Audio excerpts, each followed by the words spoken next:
예레미야 20장 13에서 14절까지 말씀입니다. 예레미야 20장 13에서 14. 램 20장 13에서 14. 오늘은 여러분 그 성경 찾고 나서 성경책을 덮지 마세요. 보통 그렇지 않아요? 보통 덮더라고요. 덮지 말고 보세요. 자, 예레미야서 20장 13에서 14절. 몇 페이지죠? 네, 들으셨죠? 1082페이지. 예레미야 20장 13에서 14절. 다 찾았나요? 네, 1082입니다. 우리 같이 한 목소리로 읽어보도록 할게요. 준비하시고. 준비. 못 찾은 친구들 옆에 친구들이랑 같이 보세요. 준비. 시작. 여호와께 노래하라. 너희는 여호와를 찬양하라. 가난한 자의 생명을 행악자의 손에서 구원하셨음이니라. 내 생일이 저주를 받았다면 나의 어머니가 나를 낳던 날이 복이 없었다면. 아멘. 오늘은 갑자기 여기서 끊어지면 안 될 것 같은데 끊었죠? 네. 오늘은 우리가 태어나지 않았더라면 이라는 제목으로 같이 한번 말씀을 봤으면 좋겠습니다. 여러분 그 사춘기 다 지나갔나요? 그런 거 잘 모르겠죠. 지금 이미 하고 있나요? 목숨에 대한 반감이 들기 시작했나요? 자, 사춘기가 오면 여러분 사춘기가 시게 온 친구들을 보면 어떤 말을 하게 되냐면 어떤 말을 할까요? 욕 말고요. 헛소리. 그렇구나. 이런 얘기를 그 드라마나 이런 데 보면 이런 거 하잖아요. 이럴 거면 날 왜 낳았어? 해본 적 있나요? 그게 헛소리죠. 그렇죠. 맞아요. 여러분 이런 말 절대 하면 안 됩니다. 절대 가족한테 하면 안 되는 말 중에 하나요. 이럴 거면 날 왜 낳았어? 뒤질라고. 그렇죠? 그런 말 하면 안 돼요. 오니가 그런 말을 한다. 와, 그날은 이제 우리 집 큰일 나는 날입니다. 그렇죠? 뒤지는 거죠, 그냥.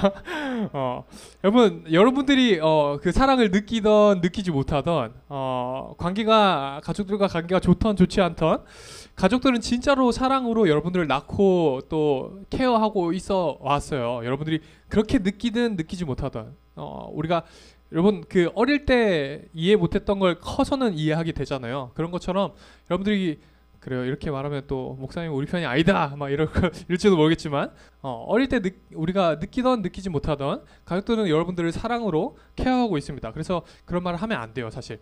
그런데 또 이런 생각이 들기도 하잖아요, 사실. 우리 가족은 목사님 우리 가족은 아닌 것 같아요. 난 진짜 가족 때문에 힘들어요. 이런 생각하는 친구들도 있죠. 목사님 가족 때문에 힘들었어요. 그땐 그랬어요. 여튼 맞아요. 그렇게 느껴지기도 해요. 목사님도 그렇게 느꼈고 그렇게 느끼는 친구들도 있을 것 같습니다. 여러분 우리가 살다 보면 여러 가지 어려움들을 느끼기 시작해요. 여러 어려움들을 겪습니다. 크면 클수록 괜찮아지겠지 싶지만 그 문제는 괜찮아져도 다른 또 힘든 어려움들이 발생하기 시작합니다. 또 이런 생각들이 들기도 하죠. 하나님, 나는 하나님을 믿는 하나님 백성이라고 하는데 하나님 나를 전혀 안 도와주시는 것 같은데요. 하나님 나랑 전혀 관계가 없는 것 같은데요. 하나님, 우리가 하나님을 아버지라고 하는데 아빠 왜 날 도와주지 않죠? 라는 생각이 들기도 합니다. 그럴 때 우리는 어떻게 해야 될까요? 여러분 오늘 목사님이 했던 그 말, 내가 태어나지 않았더라면 이라는 고백을 예레미야가 하나님의 선지자라고 하는 이 예레미야가 하나님께 막 그런 호소를 하기 시작합니다. 오늘 예레미야를 통해서 우리가 진짜 힘들 때 어떻게 해야 될까를 한번 봤으면 좋겠는데요. 여러분 오늘 예레미야 상황을 보니까 우리가 상상하는 것 이상으로 되게 힘든 일을 겪고 있었어요. 예레미야의 상황이 아주 절망적입니다. 이게 예레미야라고 치면 나오는 그림 중에 하나인데요. 누가 예레미야일까요? 이 사람일까요? 너 뒤졌어 이걸까요? 이분이 예레미야예요.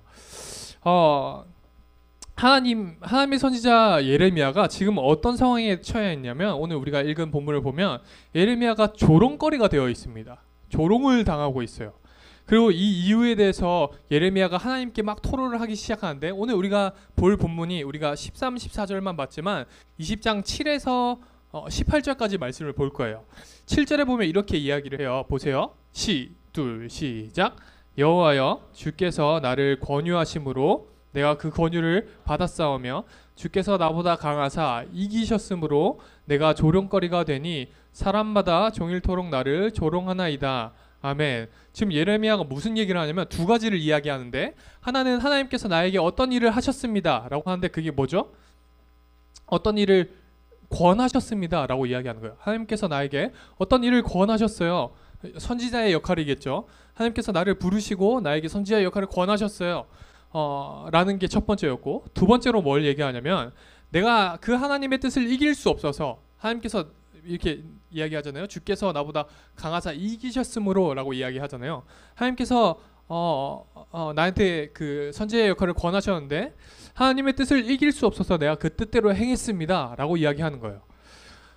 그러니까 하나님의 뜻이 나의 의지를 압도하였는데 그 결과로 나타난 게 어떤 거냐면 내가 조롱거리가 돼서 종일토록 조롱당하고 있습니다 라는 이야기를 하는 겁니다. 그러니까 내가 지금 조롱당하는 이유는 하나님 때문입니다 라고 이야기하는 거예요. 여기서 조롱거리라는 것은 그냥 예배 시간에 잔대요 뭐 이런 정도의 조롱이 아니라 나중에 8절에 보면 나오는 게 수치와 모욕이라고 이야기를 해요. 그러니까 단순히 조롱이 아니라 치욕스럽고 모욕을 당하는 일을 지금 예레미야가 하나님의 뜻대로 살았기 때문에 당하고 있다라는 거예요. 그럼 도대체 하나님께서 맡기신 일이 뭐였냐면 그 선지자의 역할이었는데 그 내용이 어떤 거였냐면 8절에 이렇게 이야기해요. 시작. 내가 말할 때마다 외치며 파멸과 멸망을 선포함으로 여호와의 말씀으로 말미암아 내가 종일토록 치욕과 모욕거리가 됨이니이다. 아멘. 하나님께서 뭘 전하게 하셨냐면 너희가 선지자로서 이런 것들을 선포해라 라고 이야기하셨는데 뭘 선포하셨냐면, 야 우리 성교 다녀온 친구들 시차 적응 안 될 텐데 진짜 똘망똘망하게 목사님을 보고 있네요. 고마워요. 자, 뭘 얘기하게 하셨냐면 모욕과 치욕이 아니라 파멸과 멸망을 선포하게 하셨어요. 파멸과 멸망. 그러니까 하나님의 구원이 아니라 선지자들이 하나님께서 구원하실 거야 너희 돌아와 이게 아니라, 하나님의 구원이 아니라 우리 동족들의, 우리 이스라엘 백성들의 파멸과 멸망에 대해서 선포하게 하셨다라는 거예요. 그러니까 하나님의 뜻대로 파멸과 멸망을 선포해서 내가 지금 겪게 되는 결과가 조롱거리가 되고 내가 치욕스럽고 모욕을 당하고 있다라는 이야기를 하는 겁니다. 이 상황 속에서 예레미야의 태도를 한번 보세요. 지금 상황은요 그렇잖아요. 사실 그냥 하나님의 뜻대로 안 하겠다, 그냥 나 굳이 내가 이런 일 안 하고 나 하나님에 대해서 선포하지도 않고 그냥 내가 이렇게 가겠다 하고 포기할 정도로 힘든 상황인데, 그런데 또 포기하지 못하게 하셨어요. 9절을 보니까 어떻게 이야기를 하냐면 이렇게 얘기를 해요. 시작. 내가 다시는 그의 이름으로 말하지 아니하리라 하면 나의 마음이 답답하여 견딜 수 없나이다. 아멘. 여러분 이 말이 좀 이해가 돼요? 이게 성경이 말하는 일종의 사명과 비전과 꿈이라고 할 수 있는 건데 포기할 수가 없는 거예요. 지금 예레미야가 나 너무 힘들어서 내가 하나님을 선포하지 않겠습니다 라고 마음을 먹으면 내 마음에 불 붙는 것 같아가지고 내가 답답해서 견딜 수가 없다라고 이야기를 하는 거예요. 그러니까 그런데 문제는 뭐냐면 이런 사명을 감당하다 보면, 하나님께서 주신 나의 비전을, 나의 사명을 감당하다 보면 힘든 일, 포기하고 싶은 상황이 찾아온다라는 게 문제인 거예요. 지금 예레미야가 겪고 있는 것처럼 내가 하나님 뜻대로 살아가겠습니다 하고 하나님 말씀 지키면서 살아가다 보면 밥 먹을 때 뭐하러 기도해, 아주 작은 것은 이걸로부터 지금 예레미야가 겪고 있는 그런 상황처럼 조롱거리가 되기도 한다라는 거예요.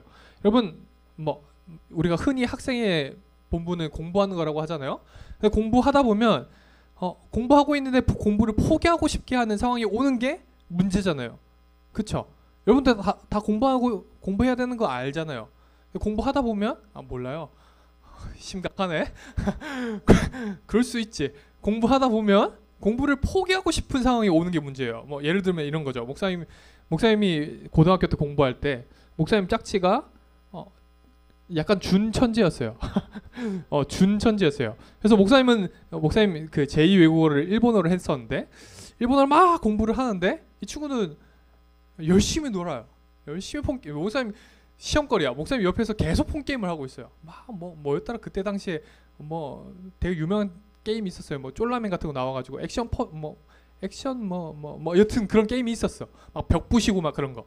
그리고 막 목사님은 공부하다가 쉬는 시간 되면 한 번만 해가지고 이제 한 판 하고 이렇게 다시 공부했는데 이 친구는 내내 이거 하다가 쉬는 시간에 잠깐 하고 또 내내 수업 시간 이거 하다가 그런 친구였어요. 그런데 시험을 치면 어떻게 되냐? 거의 100점인 거예요. 목사님보다 점수가 높았어. 빡침. 재능충. 이 친구 일본에 살다 온 친구도 아니었어. 근데 잠깐 뭐 한 3, 40분 한 걸로 막 점수가 막 8, 90점 이렇게 나오는. 시험이 쉽지 않았어. 얘들아 의심하지 마. 시험이 쉽지 않았어요. 목사님 되게 힘들게 공부했는데 이 친구는 쉽게 나오는 거야.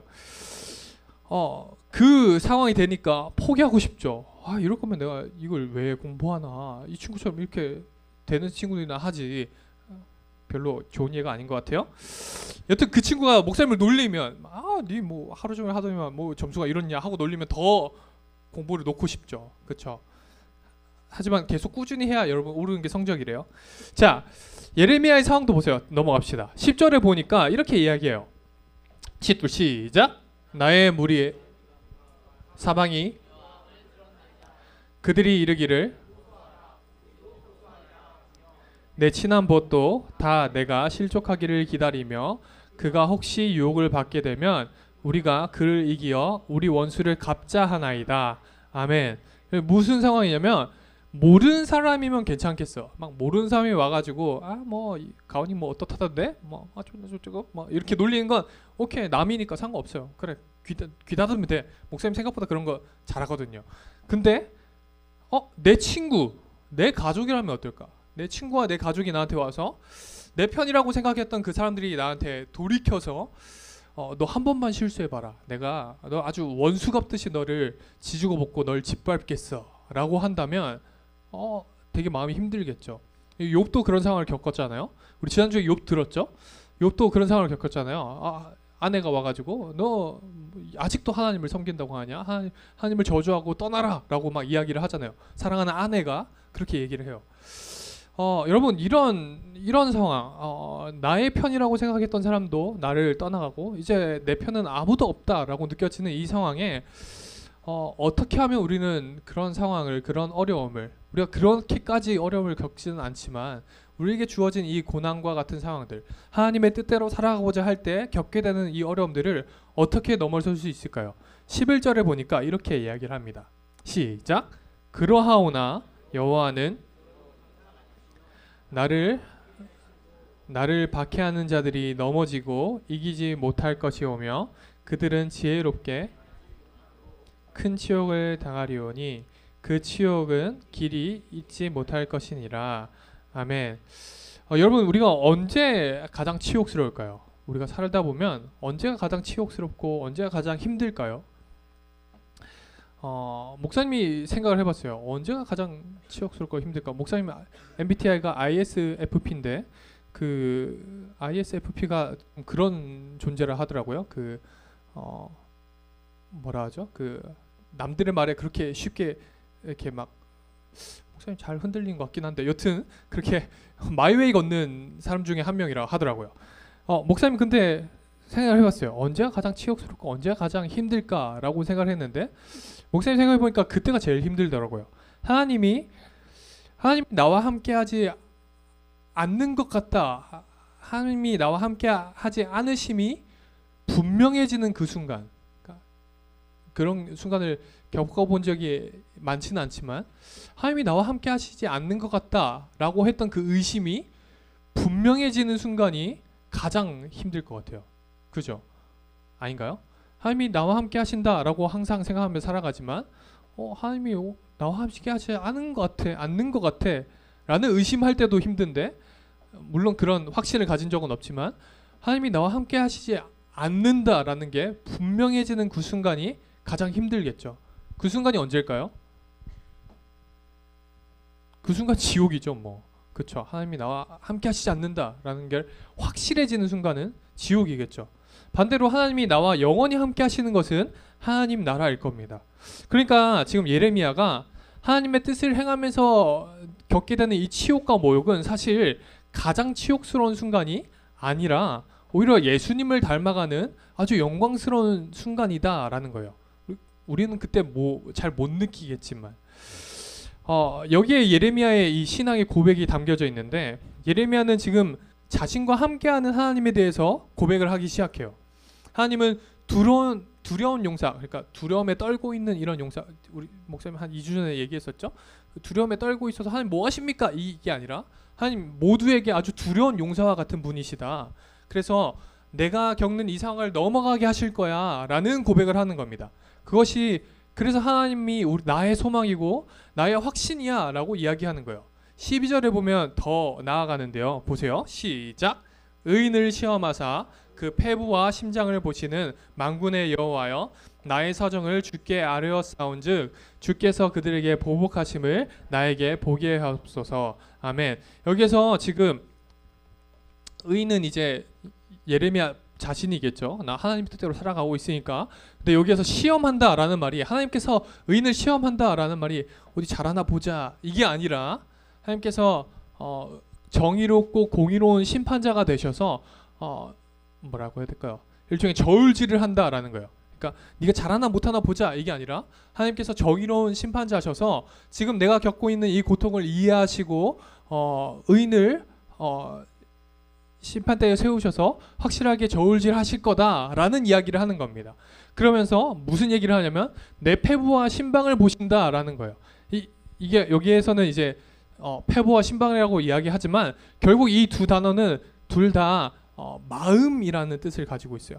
그러니까 나의 마음을 보시고 나의 속을 보시고 내가 어떤 마음으로 지금 하고 있는지, 내가 어떻게 살아가고 있는지, 내가 어떤 마음가짐으로 어떠한 다짐으로 살아가고 있는지 하나님께서 분명히 보시고 정의롭게 심판하실 거다. 그래서 이 원수들을 하나님께서 보복하실 거야 라는 고백을 하고 있는 겁니다.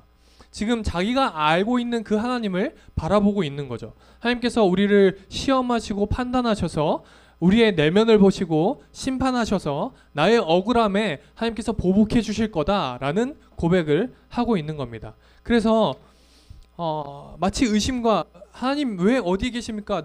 날 지금 왜 이렇게 이런 상황에 두십니까? 라는 의심과 같은 상황 속에서 하나님께 호소하고 토로하면서 그 의심과 이 호소가 소망으로 바뀌고 확신으로 바뀌어 나가고 있다라는 거예요. 그래서 13절에는 결국 하나님을 욕할까요? 아까 봤죠? 13절에 와서는 이렇게 하나님을 찬양하고 노래합니다. 시작. 여호와께 노래하라. 너희는 여호와를 찬양하라. 가난한 자의 생명을 행악자의 손에서 구원하셨음이니라. 아멘. 지금 예레미야가 이미 구원받았나요? 예레미야가 지금 상황이 달라졌어요? 아니죠. 예레미야 여전히 아까 봤던 것처럼 막 묶여서 조롱당하고 치욕스럽고 모욕스러운 순간을 겪고 있는데, 아직 구원받지도 않았는데 자신을 이미 구원하셨다라고 하면서 하나님을 찬양하고 노래합니다. 왜냐? 하나님이 어떤 분이신지 계속 의심하고 호소하고 함께 토로하면서 하나님이 어떤 분이신지 다시 기억하고 알았기 때문이에요. 여러분, 오늘 이게 오늘 본문의 내용이에요. 오늘 본문 내용입니다. 예레미야는 하나님의 신실한 선지자였죠. 그런데 그 예언의 내용이 조금 조국 이스라엘 동족과 그들의 파멸과 그들의 멸망을 선포하는 거였어요. 그래서 하나님의 말씀을 선포하면서 아주 숱한 오해와 질타를 받고 어려운 상황에 놓이게 됐죠. 그 결과 개인의 신앙마저 막 뭉개져 버리는 것 같은 내동댕이 쳐지는 것 같은 그런 상황에 놓였습니다. 실제로 예레미야가 막 하나님께 막 호소하잖아요. 이 뭡니까? 하잖아요. 이런 선지자의 삶과 소명, 그의 인생에서 우리는 뭘 배울 수가 있냐면, 뭘 볼 수가 있냐면 신앙이라는 것에 대해서 좀 볼 수가 있어요. 신앙이라는 것은 이제 그런 거죠. 하나님을 믿는다는 것에 대해서 우리가 좀 생각해 볼 수 있어요. 여러분, 예레미야는 오늘 사실 하나님에 대한 어떤 아주 깊은 의심에 빠진 거예요. 여러분, 하나님을 의심하고 불평해도 될까요? 우리가 의심하고 불평해도 될까요? 하나님을? 안 될까요? 의심하고 불평해도 됩니다. 안 된다고 생각할 수도 있겠지만, 여러분, 오히려 지금 예레미야는 오늘 우리가 말씀에서 본 것처럼 절망과 의심을 통해서 새로운 소망과 확신으로 나아가고 있어요. 그래서 우리는 여러분들 힘든 일 있을 때 하나님께 충분히 토로하고 의심하고 하나님께 불평해도 돼요. 해도 됩니다. 여러분 진짜 그게 신앙의 일부예요. 여러분 진짜 불신앙이라는 건요 사실 무관심이에요. 무관심. 하나님께 불평하지도 않는 거, 하나님은 생각하지도 않는 거. 왜요? 관심 없으니까. 하나님께 관심 없으니까. 하나님께 불평하고 이거죠. 무관심. 하나님께 불평하고 의심하고 투덜대고 하나님께 호소하고 그런 시간을 지나서 새로운 소망과 새로운 확신으로 나아가게 됩니다. 여러분 성경 읽는다고, 내가 성경을 본다고, 내가 예배드리러 왔다고 하나님께 관심이 있는 게 아니에요. 잘 들어보세요. 내가 예배드린다고, 내가 성경 말씀을 본다고 해서 하나님께 관심 있는 게 아니라고요. 여러분 성경을 읽어도 무관심하게 읽을 수 있어요. 아는 이야기지. 그래 역시 그렇지. 이렇게 읽으면 성경 읽어도 무관심한 거예요. 하나님에 대해서 별로 알고 싶지 않은 거죠. 여러분 그러니까 성경이니까 읽고 그냥 저냥 지나가는 거예요. 여러분 성경을 처음 읽는 사람은 성경을 그냥 저냥 읽지 않아요. 물론 그런 사람도 있을 수 있겠죠. 예전에 목사님 지인이 교회에 처음 나가기 시작했어요. 예전에. 그래가지고 목사님한테 막 여러 가지를 물어보기 시작해서 그 목사님이 너 그러면 이거 읽어봐 하고 그 성경의 한 권을 추천해 줬는데, 여러분 우리 제자훈련 친구들 리딩 지저스 했었잖아요. 우리는 누가복음 읽었었는데 이 친구한테 이제 요한복음 한 장씩 읽고 한번 드는 생각들을 한번 이야기해봐 라고 했더니 이 친구가 막 요한복음 한 장을 읽고 목사님한테 한 장 읽을 때마다 한 가지 질문들, 한 가지 질문이랑 느낀 점을 막 목사님한테 보내기 시작하는데 목사님이 거기에서 좀 충격을 받았어요. 와, 이걸 질문하는구나. 그렇지. 나는 왜 이런 생각을 못했지? 라는 생각들을 하면서 너무 예전이라서 목사님 뭔 질문이었는지 기억은 안 나는데 우리가 아무렇지 않게 읽고 나가는 바리새인은 어떤 사람들이야? 사두개인은 뭐야? 여러분 사두개인 뭔지 아세요? 사두개파가 어떤 사람들인지 아세요? 모르겠죠. 찾아보세요. 찾아보세요. 여러분 우리 아무렇지 않게 그냥 읽고 넘어가는 이것들을 이 친구들을 새롭게 읽더라고요. 이건 별로 새로운 것도 아니죠. 사실 당연히 알아야 되는 건데 여러분 우리가 그냥 아무렇지 않게 넘어가는 단어, 지역, 성경의 지역들 지금의 지역이랑도 매칭이 되거든요. 지역 우리 그 이스라엘 갔다 온 친구들 알잖아요. 그렇죠? 사해바다도 갔다 왔죠. 지역 하나하나 질문하더라고요. 여러분 우리도 옛날에 알고 있었던 그 이야기들, 너무 당연하게 여겼던 것들, 일종의 내 안에 신앙의 공식처럼 있는 것들, 신앙의 공식, 그 의미들을 한 번쯤은 우리가 의심해 볼 만해요. 한 번쯤 생각해 볼 만하다는 거죠. 여러분 티백도요 3분이면 다 우려 나와요. 3분이면 다 우려 나와요. 똑같은 거 3분이 아닌가요? 3분이면 다 나와요. 근데 우리 지금 우리의 신앙을 보면 옛날에 몇 년 전, 몇 달 전, 몇 년 전 걸 계속해서 우려 먹으면 안 된다라는 거죠. 우리도 성경을 새롭게 읽고 새롭게 봐야 된다라는 거예요. 그래요. 여튼 오늘 예레미야처럼 하나님 이게 뭡니까? 이거 대체 왜 이런 거예요? 라고 좀 질문해야 되는 거라는 말이에요. 교회에서 배운 대로가 아니라 내가 원래 알고 있었던 그 하나님 그대로가 아니라 하나님 저한테 좀 왜 이러십니까? 라고 질문도 해보고 성경 말씀 속에서 하나님이 어떤 분이신지 좀 찾아보고 울어보기도 하고 호소해보기도 해야 된다라는 말이에요. 그럴 때 하나님을 우리가 더 알아갈 수 있고 하나님을 믿음으로 우리의 삶을 살아가게 된다라는 말입니다. 하나님 나라를 맛보고 하나님과 동행하게 되는 거죠. 그렇게 나를 구원하신 하나님을 찬양하는 삶으로까지 이어지게 되는 겁니다. 그런데 이렇게 찬양으로 예레미야의 그 이야기가 하나님을 찬양했다, 하나님을 노래하라, 하나님을 찬양하라 라고 하면서 끝나면 좋겠는데 내용이 더 이어졌죠. 14절에 뭐라고 얘기했죠? 아까 내가 태어나지 않았더라면, 내가 태어난 그날이 복되지 않았더라면 그 말은 내가 태어나지 못했었더라면 이라고 하는 거거든요. 그 뒤에 내용들 막 뭐라고 나오죠? 그 뒤에 내용들 보세요. 18절까지 내용 보면 막 내가 태어났던 그 아버지의 내가 태어났던 그 소식이 아버지께 전해지지 않았더라면, 내가 등남했다라는 그 소식이 전해지지 않아서 아버지가 즐겁지 않았더라면, 아버지 그 소식을 전하는 사람마저도 저주받아가지고 아예 그 소식을 못 전했더라면, 막 뭐 여러 가지 이야기를 해요. 막 뭐라고 하죠? 또 내가 태에서 죽었었더라면, 차라리 내가 어머니 뱃속에서 죽었더라면, 막 이런 이야기를 하면서 자신의 출생을 막 저주하고 막 이야기를 합니다. 여러분, 다시 하나님께 원망하는 그런 이야기가 나와요. 자, 그러면 이제 이런 내용이었던 거죠. 하나님에 대해서 왜 이러세요? 막 어쩌고저쩌고 막 하다가 그렇게 하다 보니까 하나님은 이러신 분이야. 맞아. 하나님은 아주 두려운 용사시고, 하나님 우리를 공의롭게 심판하시는 분이라서, 하나님 나를 분명히 나의 마음을 보시고 우리를 공의롭게 심판하셔서 나의 이 원수들을 하나님께서 원수들께 보복하실 거야. 그러니까 우리 하나님을 찬양하자, 하나님을 찬양합니다 라고 하고서 또 다시 반대로 하나님 내가 태어나지 않았더라면, 막 이러면서 또 다시 원망하기 시작하는 겁니다. 여러분, 욥처럼 자기 생일을 다시 저주하고, 자기가 태어나는 날을 저주하고, 어머니 뱃속에서 죽지 않은 것을 막 원망하기 시작해요. 여러분, 왜 그럴까요? 왜 그럴까요? 목사님이 이게 오늘 본문에 아주 뭐라고 해야 될까요? 일종의 매력적인 포인트라고 생각을 하는데, 하나님을 믿지만 그럼에도 불구하고 터져나오는 신음이 있다라는 거예요.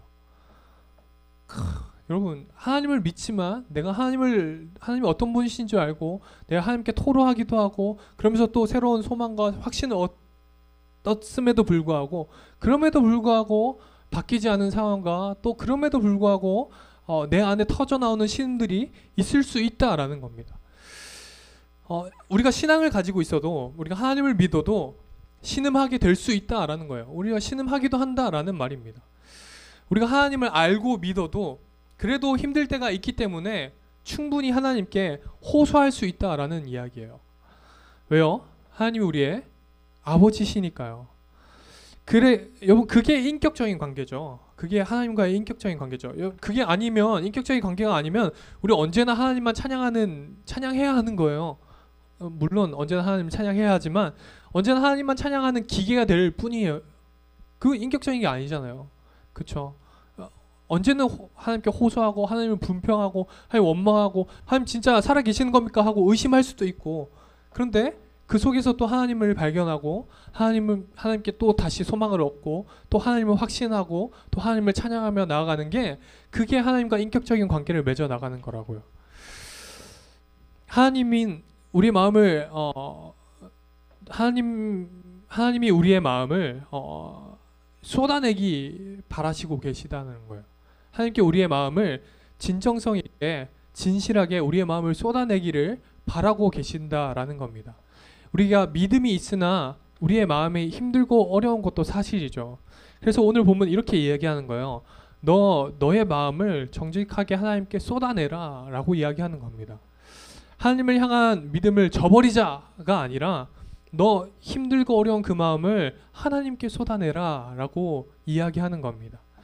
사랑하는 청소년부 친구들, 하나님께 여러분들의 마음을 쏟아내기를 바랍니다. 누구에게요? 하나님께. 친구들한테도 할 수 있죠. 또 부모님들한테도 할 수도 있어요. 사실 청소년기의 목사님도 돌아보면 딱 둘한테만 쏟아냈던 것 같아요. 우리 교회에 있었던 형들이랑, 같이 농구했던 형들이랑, 그리고 하나님한테 가장 많이 쏟았던 것 같아요. 왜냐면 목사님 집에서, 목사님 이런 생각하고 살았거든요. 좀 이건 배우면 안 돼요. 목사님 아버지랑 관계가 많이 안 좋았어가지고 청소년 시기에 목사님이 의지적으로 아버지는 내 아버지가 아니야 라고 생각하고 살았어요. 진짜 트래쉬죠. 목사님, 그래서 목사님 신앙이 좋아질 수밖에 없었어요. 왜냐면 내 아버지는 하나님밖에 없어 라고 생각하고 그때 살았거든요. 그렇다고 좋아진 건 아니었는데, 여튼 이런 거 배우지 마요. 목사님이 하고 싶은 말은, 여러분들의 마음을 가족한테 쏟아내지 못할 때도 있잖아요. 가족들한테 말하지 못할 때도 있잖아요. 친구들한테 말하지 못할 때도 있고. 그래서 여러분들, 우리가 진짜로 쏟아낼 수 있는 분은 하나님밖에 없어요. 사실은 하나님밖에 없습니다. 그래서 여러분들의 그 진실한 마음을 하나님께 쏟아내세요. 원망하고 싶으면 원망하고, 불평하고 싶으면 불평하기도 하고, 또 그렇게 불신앙으로 나가는 게 아니라, 무관심으로 가는 게 아니라 하나님께 매달려 보시라는 거예요. 그러면 하나님을 더 알게 되고, 그 속에서 하나님을 더 알게 되고, 더 굳게 믿게 되고, 또 하나님 안에 있는 그 소망을 발견하게 되고, 그 와중에 또 어려워서 하소연하기도 하면서 하나님과 동행하고 하나님과 함께 하는 그 기쁨을 발견하게 될 거예요. 이 기쁨을 발견하는, 그래서 이 땅에서부터 하나님 나라를 살아가는 그런 저와 여러분들이 되기를 소망합니다. 우리 같이 한번 기도합시다. 이렇게 기도했으면 좋겠어요. 이렇게 기도합시다. 하나님, 우리가 하나님을 믿습니다. 또 하나님 뜻대로 살아가고자 노력합니다. 그럼에도 불구하고 내 삶 속에 겪게 되는 여러 어려움들이 있습니다. 하나님, 그럴 때마다 내가 하나님께 불신앙으로, 하나님께 무관심함으로 나아가는 게 아니라, 하나님을 믿지 않는 사람처럼 살아가는 게 아니라, 하나님, 오늘 예레미야가 했던 것처럼 하나님, 나의 어려움 속에서 정말 하나님만 붙들고 하나님께 매달려서, 하나님 왜 이러시는 겁니까? 불평하기도 하고 호소하기도 하고 나의 마음을 토로하면서 하나님께 진정성 있게 나의 마음을 쏟아내는 내가 되게 해주세요. 하나님, 내가 정말 하나님 한 분만 의지하고 하나님 한 분만 붙들고 살아갈 수 있게 하나님, 나를 좀 붙잡아 주세요. 우리 그렇게 나 자신을 위해서, 또 우리 서로를 위해서 함께 기도하도록 하겠습니다. 기도합시다.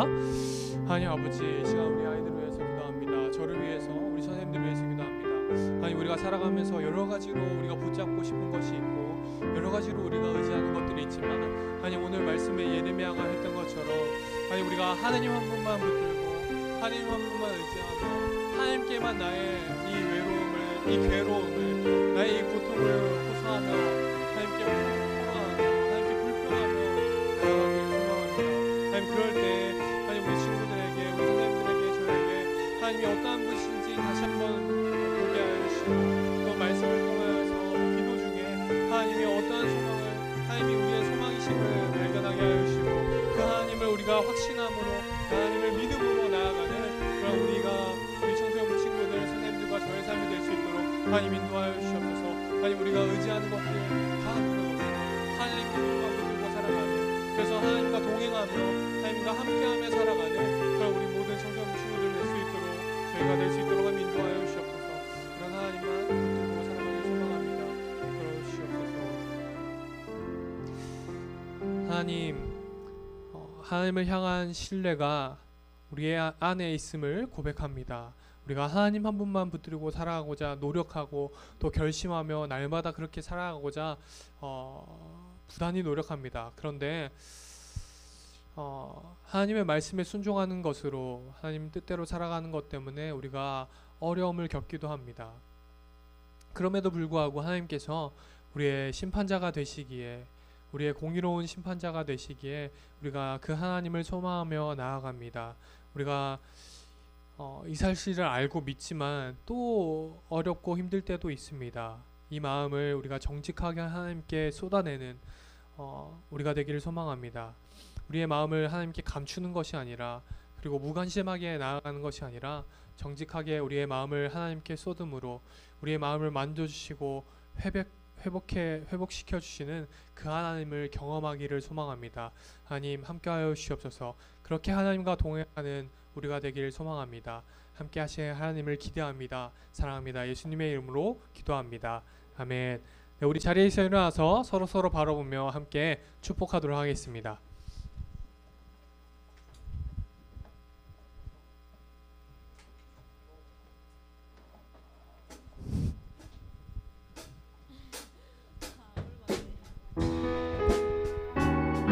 손을 뻗어서 서로 축복하겠습니다. 하나, 둘, 둘, 셋, 넷.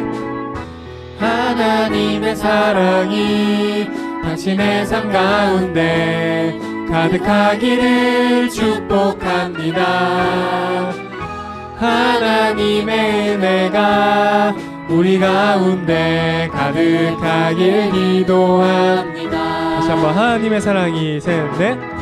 하나님의 사랑이 당신의 삶 가운데 가득하기를 축복합니다.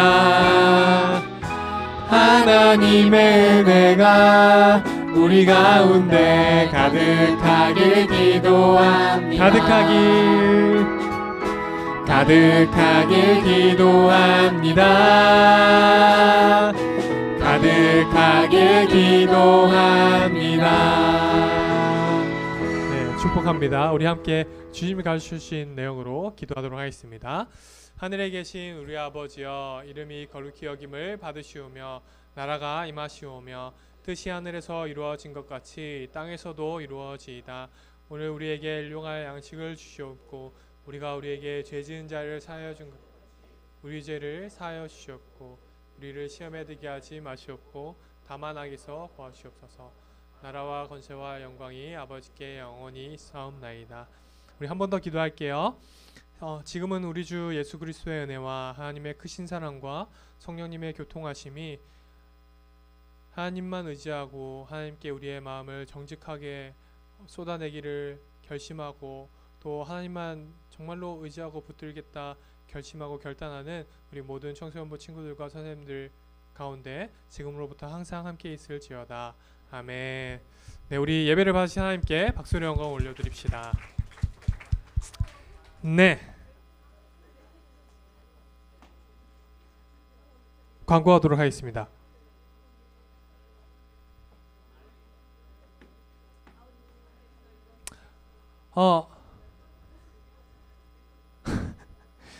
우리 2주 전에 우리가 2주 전이었죠. 2주 전에 7월 그 큐티를 큐티 시상자들을 나눠줬었는데 그때 받지 못한 친구들이 있습니다. 누가 그렇죠. 평안이 앞으로 나오시고요. 예성이도 앞으로 나오시요. 평안이 예성이 그때 안 계셨어가지고 네, 앞에 보시고 야, 이 두 친구 네, 이렇게 주인공이 되고 싶어서 그때 안 계셨었나요? 자, 차렷 경례. 네, 그렇습니다. 우리가 큐티를 한 달에 큐티를 뭐 일주일에 3번씩 이상 혹은 한 달 동안에 15번 이상 하면 이렇게 큐티를 시상을 하게 됩니다.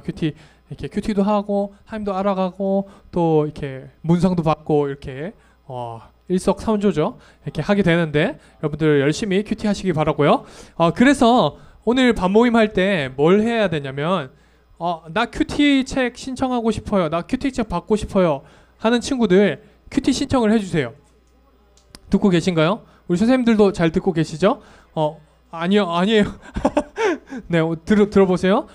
오늘 큐티 신청을 받아주셔야 저희가 주중에 큐티 책을 신청해서 다음 주에 큐티 책을 나눠줄 수가 있습니다. 그래서 오늘 우리 반별로 모일 때 큐티 책 신청 받아주시면 되겠습니다.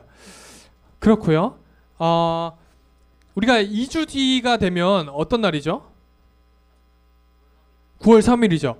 9월 3일에 어떤 일이 있냐면 9월 3일이 되면 뭐라고요? 계약을 하게 된다고요? 이미 계약 그렇죠. 조만간 계약해야 되죠. 자, 9월 3일이 되면 뭘 하냐면 9월 3일 날 성찬식이 있습니다. 우리 한 6월 첫 주에 했던 거 기억나요? 6월 첫 주에 우리가 공예배 같이 드렸었는데 9월 3일이 되면 또 같이 그 주는 우리가 공예배에 올라가서 같이 예배를 드리고 또 성찬식도 참여하고 하게 될 겁니다. 근데 목사님 중요하다는 말이죠. 하나님께 연락이 왔나 봐요. 자, 어떤 연락이 왔냐면 나 세례비교 하잖아 하는데 가온아 세례비교 하잖아 하는데 성찬하는 친구가 있더라 하고 목사님 연락이 받았어요. 방금 받았거든요. 직통 계시 이런 목사님 나는 신이다. 위험해지는데. 자, 여튼 여러분들 세례 입교한 친구들만 성찬에 참여할 수가 있어요. 그래서 나 세례 입교했다 하는 친구들은 잘 기억하시고, 나 세례 입교하지 않았다라는 친구들도 잘 기억해서 세례 입교 참여하지 않았던 친구들은 성찬에 참여하시면 안 됩니다. 뭐 그거 한다고 뭐 벌 받고 이런 건 아니지만 참여하면 안 되는 거예요, 원래는. 그래서 이걸 또 다음 주에 목사님이 또 그 선생님들 통해서 누가 성찬에 참여하고 누가 성찬에 참여하지 않는다라는 것도 알려드리도록 할게요. 그래서 우리가 2주 뒤에 공예배에 참여한다라는 것을 기억해 주시면 되겠습니다. 혹시 목사님 빠뜨린 거 있나요? 새 친구가 왔었어요. 네, 11시에 차를 타야 돼가지고 네, 다음 주에 또 시간 될 때 같이 소개하도록 하겠습니다. 그 목사님이 지난주에 없던 관계로 못 봤던 친구가 있죠. 또 그 얘 친구 수철이인가요? 반가워요. 그래요, 반가워요. 잘 지내봅시다. 여러 사람을 봤겠지만 여러 사람이라 할 것도 없죠. 2명밖에 못 봤죠. 제가 청소년부 담당 목사님이에요. 네, 지난주에 그분은 아닙니다. 그분은 이렇게 네, 시온이 아버지죠. 시온이가 없을 때 시온이 아버지 왔다 가셨습니다. 네, 여튼 여기까지고요. 우리 반별로 모여서 모임하기 전에 네, 뽑기 해야죠. 뽑기 뽑아봅시다. 자, 71번이에요. 51, 71. 둘 다 11. 이야, 아니다. 1의 자릿수가 7이네요. 보여요? 뭐라고요? 27. 27이에요.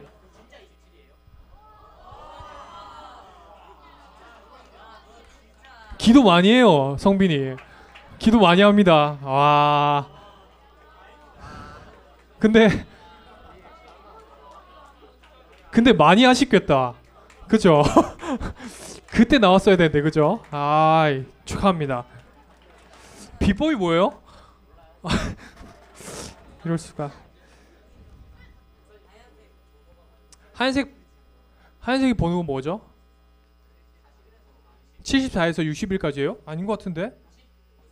1의 자릿수와 10의 자릿수가 같습니다. 뭐예요? 55. 아니에요. 11, 22, 33, 44, 55였다고요? 44요?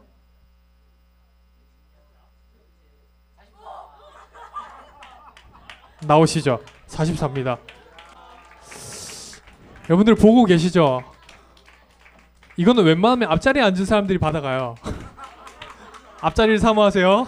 네, 감사합니다. 그래요. 여기까지고요. 이제 다시 반별로 모여보도록 하겠습니다.